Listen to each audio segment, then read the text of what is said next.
ஒரு சின்ன கிராமத்துல 10 வயது உள்ள பையன் விமல் அப்படிங்கிறவன் இருந்தான். அவன் தினமும் ஈவினிங் டைம்ல அந்த கிராமத்துல இருக்கிற ஒரு பெரிய கிரவுண்டுக்கு தான் விளையாட போவான். ஒரு நாள் வீட்டுல இருந்து கிளம்பும் போது அவங்க அம்மா சொன்னாங்க விமல் இருட்டுறதுக்கு முன்னாடியே வீட்டுக்கு வந்துருப்பான்னு. ஆனா விமல் எப்போதும் போல அதை கவனிக்கவே இல்லை. அவன் விளையாடி நேரம் ரொம்பவே ஆகிடுச்சு. இரவு 9 மணி ஆகிடுச்சு. அவன் தனியா சைக்கிள்ல அந்த கிராம சாலையில வீட்டுக்கு வந்துட்டு இருந்தான். அந்த சாலை முழுக்க வெறிச்சோடி இருந்தது. யாருமே இல்ல, காட்டோட சத்தம் மட்டும் தான் கேக்குது.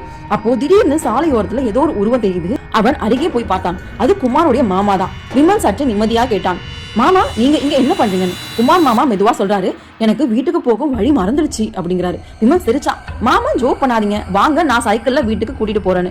குமார் மாமா அமைதியா சைக்கிள்ல பின்புறம் உட்கார்ந்தாரு. விமல் சைக்கிளை ஓட்டிக்கிட்டு போகும்போதே அவனுக்கு ஒரு விசித்திரமான உணர்வு வந்தது. மாமா முகம் மிகவும் வெண்மையாக, கண்கள் சோர்வாக, உடை ரொம்ப அழுக்கா இருந்துச்சு. ஆனா விமல் அதை பெருசா கவனிக்காம போயிட்டான். சிறிது நேரத்துல குமார் மாமா வீட்டுக்கு வந்துட்டாங்க. சரி மாமா நான் போயிட்டு வரேன்னு சொல்லி விமல் வீட்டுக்கு திரும்பிட்டான். வீட்டுக்குள்ள வந்த உடனே அம்மா கோவமா கேட்டாங்க, எதுக்குடா இவ்வளவு லேட்டுன்னு. விமல் சொல்றான், அம்மா கவலைப்படாதீங்க, குமார் மாமா என்னோட தான் வந்தாங்க, அவர் வீட்டுல இறக்கிட்டு தான் நான் வந்தேன் அப்படின்னு. அதை கேட்டுதான் அம்மா முகம் வெண்மையாயிடுச்சு.